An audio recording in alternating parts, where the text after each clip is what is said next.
Toon Bells. Sherkhan, તમારા જંગલ પર એક ખૂબ મોટી મુસીબત આવવાની છે. આ તું શું બકવાસ કરે છે? કારણ કે તેણે એક દાનવને ગુફામાં છુપાવીને રાખ્યો છે. ડ્રીમલેન્ડ જંગલમાં તળાવને કિનારે એક રહસ્યમયી ગુફા હતી.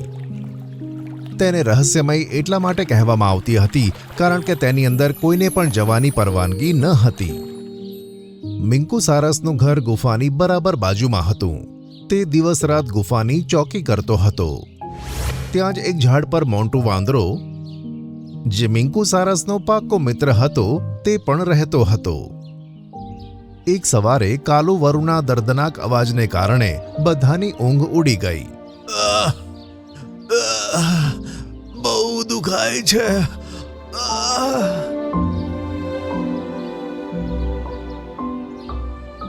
અરે, આ કાલુ વરુનો અવાજ લાગે છે. આટલી જોરથી કેમ બૂમો પાડે છે? થોડી જ મિનિટોમાં હાથી, હરણ, જીરાફ, જીબ્રા, શિયાળ, વરુ અને બાજ ત્યાં આવી પહોંચ્યા. તેમણે જોયું કે કાળુ વરુ જમીન પર પડેલો તડપી રહ્યો છે. આની તબિયત તો બહુ ખરાબ લાગે છે. હું હમણાં ડોક્ટર સસલાને બોલાવી લાવું છું. તરત જ હરણ ડોક્ટર સસલાને બોલાવી લાવ્યો. ડોક્ટર સસલાએ વરુનું ચેકઅપ કર્યું અને બોલ્યા કે, કાલુ વરુ, કાલે તે ડિનરમાં શું ખાધું હતું? મેં કાલે સાંજે એક ચીલને ખાધી હતી. તે મને બાગમાં મરેલી જોવા મળી હતી. તે ઘણા સમયથી ત્યાં મરેલી પડી હશે અને તે તેને ખાઈ લીધી, એટલે જ તારા પેટમાં ઇન્ફેક્શન થયું છે. હવે ગમે તે કરીને મારા પેટના દર્દને ઠીક કરો. તેને ઠીક કરવા માટે મારે એક ખાસ જડીબુટ્ટી જોઈએ, જે ફક્ત રહસ્યમય ગુફામાં ઉગે છે. પણ એની અંદર તો ખાલી મિંકુ સારસ જ જઈ શકે છે. તમારે જો વરુનો જીવ બચાવવો હોય ને, તો મને તે ગુફામાં મોકલવો જ પડશે. આવો, જલ્દીથી મારી સાથે આવો. બધા જાનવર ડોક્ટર સસલાની સાથે રહસ્યમય ગુફાની પાસે પહોંચ્યા અને મિંકુ સારસને બધું કીધું. આ ગુફાની અંદર એવી કોઈ જડીબુટ્ટી નથી ઉગતી. એ જોવાનું કામ મારું છે. તું ખાલી મને અંદર જવા દે. વરુના પેટમાં દુખાવો છે ને, તો એનો ઈલાજ હું પોતે જ કરી દઈશ. તમે મારી સાથે આવો. જલ્દી ચાલો, એને બહુ દુખાય છે. મોન્ટુ વાંદરા, તું ગુફાનું ધ્યાન રાખજે. હું હમણાં આવું છું. ચલો મિત્રો. મિંકુ સારસ તેમને ઘટાદાર ઝાડીઓમાં લઈ ગયો, જ્યાંથી તેને એક જડીબુટ્ટી તોડી અને જઈને તેણે તે વરુને ખવડાવી દીધી અને વરુનો દુખાવો એકદમ દૂર થઈ ગયો. જ્યારે આની દવા જંગલમાં જ હતી, તો તું એના માટે અમને ગુફામાં જવાનું કેમ કહેતો હતો? કારણ કે ગુફાની અંદર જઈને જોવા માંગતો હતો કે એમાં શું છે. એથી તે આ ખોટું બોલ્યો. અને પછી બધા જાનવરોએ ડોક્ટર સસલાને ઘણું બધું સંભળાવ્યું અને તે તો ગભરાઈ ગયો. એક દિવસ શેરખાને સભા બોલાવી હતી. એવામાં એક બઘીરા ત્યાં આવ્યો. શેરખાન, તમારા જંગલ પર એક ખૂબ મોટી મુસીબત આવવાની છે. તારો મતલબ શું છે?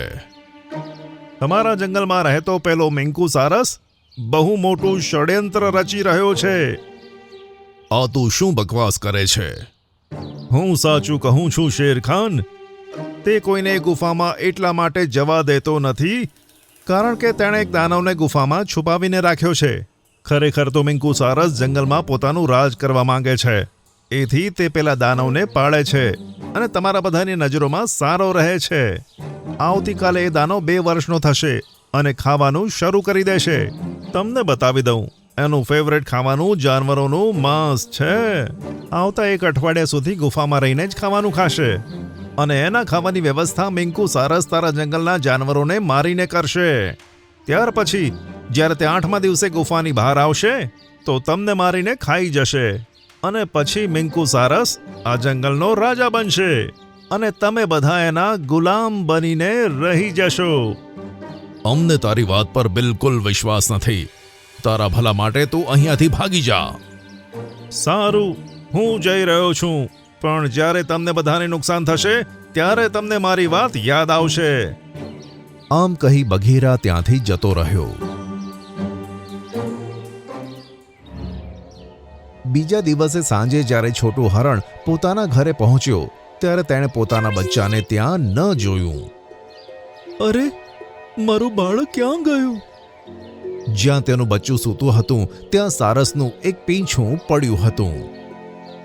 શેરખાન, મારું બચ્ચું ઘરેથી ગાયબ છે અને ઘરમાં સારસનું પીંછું પડેલું મળ્યું છે. એનો મતલબ છે કે સારસે જ તેને ગાયબ કર્યું છે. ના, ભલા હું એવું કેમ કરું? તેમની વચ્ચે ઘણી ચર્ચા થઈ. મિંકુ સારસ પર સંદેહ કરવાનું કોઈ પણ જાનવરને ઠીક ન લાગ્યું. પણ આ ઘટના પછી એક જાનવર ગાયબ થવા લાગ્યા અને દરેક ઘરમાં સારસનું એક પીંછું જોવા મળતું. હવે જંગલના બધા જાનવર ખૂબ જ પરેશાન થઈ ગયા. મિંકુ સારસ, જે ઘરમાંથી કોઈ પણ જાનવર ગાયબ થાય છે એ ઘરમાં તારું પીછું જોવા મળે છે એ સાબિત કરે છે કે બઘીરાએ અમને જે કીધું તે બધું સાચું છે. આ સાંભળતા જ મિંકુ સારસને પોતાના કાનો પર વિશ્વાસ ન આવ્યો. મિંકુ સારસને જેલમાં બંધ કરવામાં આવે. મિંકુ સારસને જેલમાં પૂરી દેવામાં આવ્યો.